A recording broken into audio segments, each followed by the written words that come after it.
Saudara-saudariku yang terkasih, salam sukacita untuk kita semua. Sudahkah kita memberi senyum hari ini? Jumat 2 Januari 2026. Gereja memperingati Santo Basilius Agung dan Gregorius dari Nazianze, uskup dan pujangga gereja.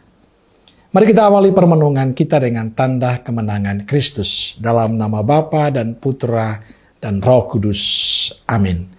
Permenungan kita diambil dari Injil Yohanes bab 1 ayat 19 sampai 28.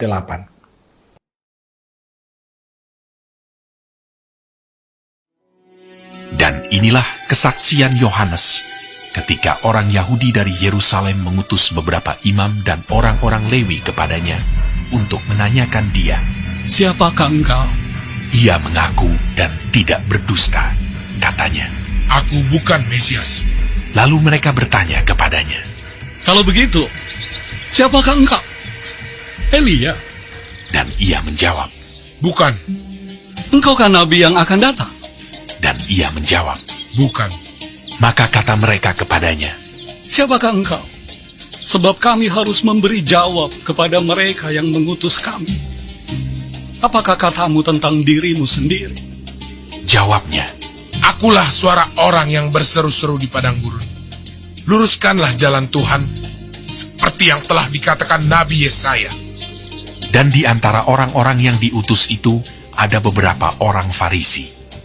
Mereka bertanya kepadanya, katanya, "Mengapakah engkau membaptis, jikalau engkau bukan Mesias, bukan Elias, dan bukan Nabi yang akan datang?"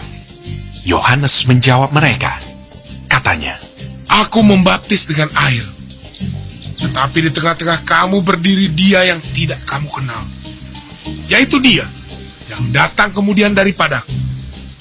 Membuka tali kasutnya pun aku tidak layak."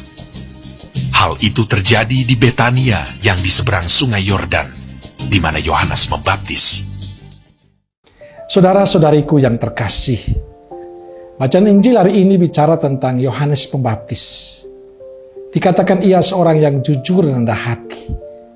Saat orang Yahudi dari Yerusalem mengutus kepadanya beberapa imam dan orang-orang Lewi untuk menanyakan kepadanya, "Siapakah engkau?" Yohanes mengaku dan tidak berdusta. Katanya, "Aku bukan Mesias." "Apakah engkau Elia?" Yohanes juga mengatakan, "Bukan. Aku hanyalah suara orang yang berseru-seru di padang gurun. Luruskanlah jalan Tuhan." Yohanes jujur mengatakan dia bukan Mesias, bukan Elia, tapi Nabi yang diutus untuk mempersiapkan jalan bagi kedatangan Kristus. Sikap jujur ini penting, karena sebenarnya Yohanes punya kesempatan, punya momen untuk menunjukkan dirinya. Dia bisa saja mengatakan bahwa dia Mesias kalau dia ingin terkenal. Tapi bukan itu tujuan pelayanan Yohanes. Yohanes tahu diri sebab bukan dia yang ia dituju. Dia hanya pembuka jalan bagi Kristus. Yang dituju adalah Kristus. Saudara-saudariku yang terkasih, inilah keistimewaan Yohanes, jujur dan rendah hati. Dia tahu misinya untuk apa.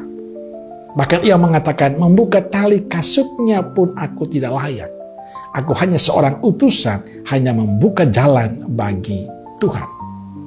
Dari kisah hidup Yohanes kita bisa belajar tentang bersikap jujur dan rendah hati. Jujur mengatakan yang benar itu benar dan salah itu salah.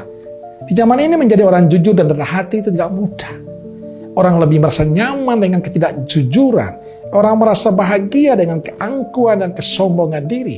Kita bisa melihat bagaimana para pejabat kita yang korupsi. Bahkan dalam kehidupan menggereja pun demikian. Banyak orang yang tidak jujur. Dan kadang orang itu bahagia dengan sikap tidak jujur itu. Sebagai murid Kristus kita bisa belajar dari Yohanes. Kita perlu terus memperjuangkan sikap jujur dan rendah hati dalam kehidupan kita. Di tempat kita diutus. Mungkin kita akan mendapatkan banyak tantangan. Tapi jangan takut.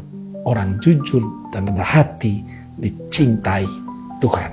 Maka tetaplah menjadi orang yang jujur dan rendah hati dalam hidupmu. Amin. Semoga Allah yang Maha Kasih memberkati saudaraku sekalian, Bapa, Putra, dan Roh Kudus. Amin. Keluarga Kudus Nazaret, doakanlah kami. Amin. Berkah dalam.